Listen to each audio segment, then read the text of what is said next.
অনেকে আমাদের কাছে প্রশ্ন রাখেন যে বিবাহের পূর্ব প্রস্তুতি কেমন হওয়া উচিত।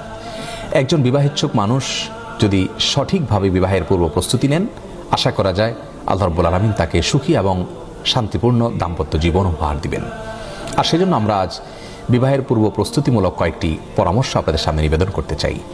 বিবাহের জন্য বিবাহেচ্ছুক মানুষের সবচেয়ে বড় এবং প্রথম প্রস্তুতির বিষয় হলো নিজেকে মুত্তাকি, পরহেজগার, পাপের কাজ এবং আল্লাহর ইবাদতের কাছ থেকে দূরে থাকার মতো মানুষ হিসেবে গড়ে তুলতে হবে। আমরা সবাই চাই আমাদের জীবনসঙ্গিনী যিনি আসবেন তিনি যেন ফেরেশতার মতো একজন ভালো মানুষ হন।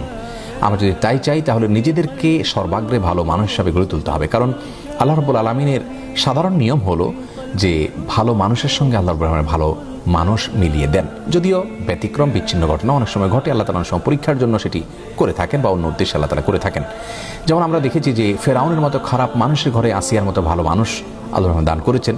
আবার নূহ এবং লূত আলাইহিস সালামের মতো ভালো মানুষদের ঘরে খারাপ এবং অবাধ্য স্ত্রীও আল্লাহ তাআলা দিয়েছেন। অতএব কেউ নিজে খারাপ হলে তার জীবনসঙ্গিনী অবশ্যই খারাপই হবেন, এরকম সহজ সমীকরণ যেন না করেন, এমনটি যেন মনে না করেন। তবে সাধারণ অবস্থায় আমি ভালো হওয়ার চেষ্টা করব, সেক্ষেত্রে আল্লাহ একজন ভালো জীবনসঙ্গিনী আমাকে দিবেন, সে আশা আমি জোরালোভাবে করতে পারি। বিবাহের পূর্ব প্রস্তুতির অংশ হিসাবে আমাদেরকে দ্বিতীয় যে কাজটি করতে হবে তা হলো আল্লাহর কাছে সাধারণ অবস্থাতে সাধারণভাবে দোয়া করতে হবে। আল্লাহ তাআলা যেন আমাদেরকে ভালো জীবনসঙ্গিনী দান করেন, জীবনসঙ্গী দান করেন। আর বিশেষভাবে কোরআনে কারিমে সূরা ফুরকানের আয়াত নম্বর ৭৪-এর শেষ অংশ, দোয়ার অংশটা বেশি করে পাঠ করতে হবে। সকাল সন্ধ্যা উঠতে বসতে বিভিন্নভাবে অত্যন্ত অর্থবহ চমৎকার একটি দোয়া, এটি বেশি করে পাঠ করা যেতে পারে ভালো জীবনসঙ্গিনী পাওয়ার জন্য। এটি বিবাহের পূর্ব প্রস্তুতির অত্যন্ত গুরুত্বপূর্ণ একটি অংশ।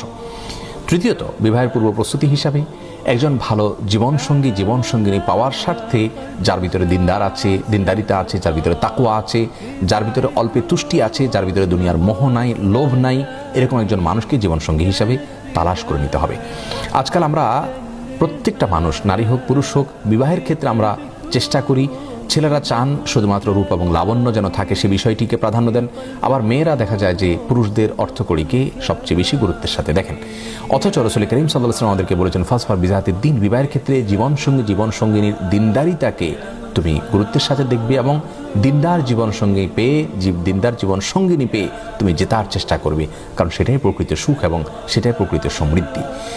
অতএব জীবনসঙ্গীর ক্ষেত্রে সবচেয়ে গুরুত্বপূর্ণ বিষয় হলো তার ভিতরে দুনিয়ার মোহ থাকবে না, দুনিয়ার লোভ থাকবে না। তাহলে ইনশাআল্লাহ অনেক অনাচারের পথ, অনেক চাওয়া পাওয়ার পথ এমনিতে রুদ্ধ হয়ে যাবে।